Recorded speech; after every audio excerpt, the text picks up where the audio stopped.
30 வருஷமா மக்கள் இயக்கமா இருந்து இன்னைக்கு மிகப்பெரிய ஒரு அரசியல் கட்சியா வளர்ந்து இந்த கூட்டணி கட்சிகள் மட்டுமே நம்பி இருக்கிற 75 வருஷ கட்சி 50 வருஷ கட்சின்னு இன்னைக்கு ஆட்சி அதிகாரத்தில் இருந்துட்டு இருக்கிற இவங்க எல்லாரையும் மீறி இன்னைக்கு களத்துல தனியா நின்னு இந்த 2 வருஷத்துல முதன்மை சக்தியா வளர்ந்து 30% தாண்டி இன்னைக்கு மக்கள் ஆதரவை பெற்றிருக்கிற நமக்கு அனுபவம் இல்லையா?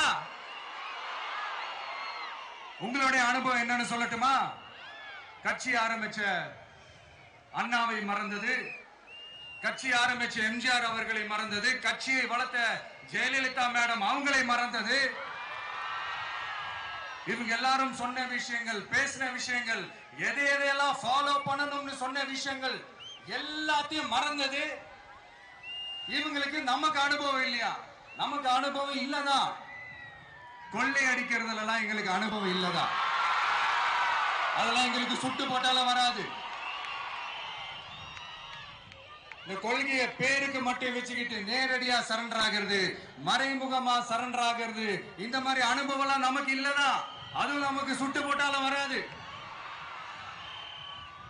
மக்களை நேசிக்கிற நல்ல குணம் இருந்தா போதும்யா, நல்ல சூப்பரான ஒரு நல்லாட்சி கொடுக்கலாம்.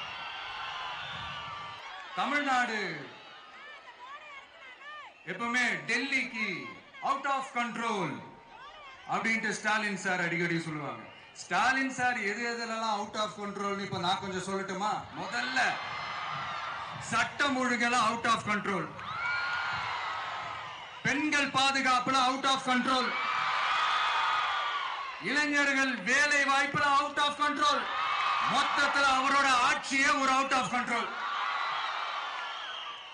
நான் மறுபடியும் இதை நான் ரிப்பீட் பண்றேன். இவ்வளவு நாள் இதை நான் மட்டும் தான் சொல்லிக்கிட்டு இருந்தேன். இப்ப களமே சொல்லுது, 2 பேருக்கு நடுவுல தான் போட்டியே.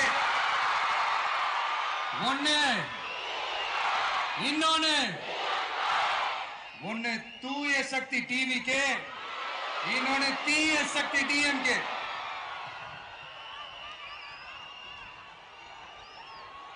இப்ப நம்ம இந்த எலெக்ஷன் விஷயத்துக்கு வருவோம். விஜய் என்னப்பா இவரை மட்டும் தான் எதிர்க்கிறாரு, இவங்களை எதிர்க்க மாட்டேன்றாரு, அவங்கள பத்தி எதுவுமே சொல்ல மாட்டேங்கிறாரு. இல்ல நான் கேட்கிறேன், இது யாருக்கான எலெக்ஷன்? தமிழ்நாடு சட்டசபைக்கான ஒரு தேர்தல். இப்ப இங்க யார் ஆட்சியில் இருக்கிறான்? யாரு பொய்யா வாக்குறுதிகளை கொடுத்த மக்களை ஏமாத்துறது? யாரு மக்கள் விரோத ஆட்சியை நடத்துறது? அப்ப இங்க யார அகற்றணும்? இந்த மக்கள் விரோத திமுக அரசை அகற்றணும்னா நம்ம யாரை எதிர்க்கணும்? எதுக்கு தேவையில்லாம பல முறை மக்கள் ஆல்ரெடி டிலீட் பண்ணவங்களை எதுக்கு நம்மளுடைய கான்சென்ட்ரேஷன், நம்மளுடைய டார்கெட் திமுகன்றப்போ டார்க்னஸ் குள்ள எதுக்கு கல்லெறியணும்?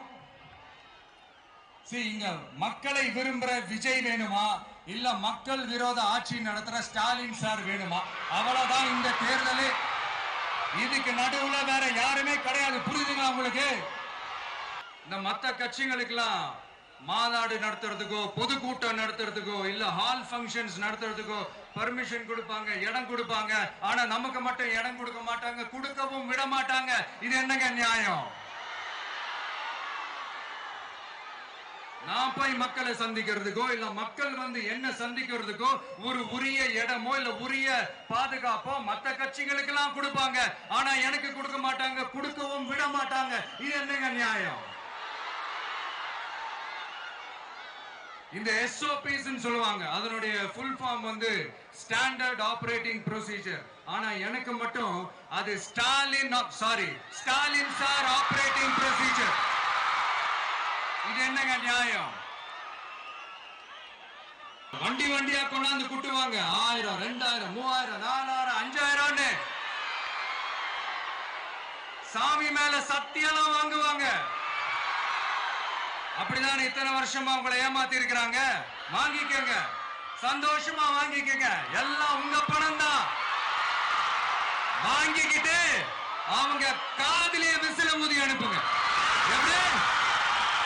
அவங்க செவிலியர்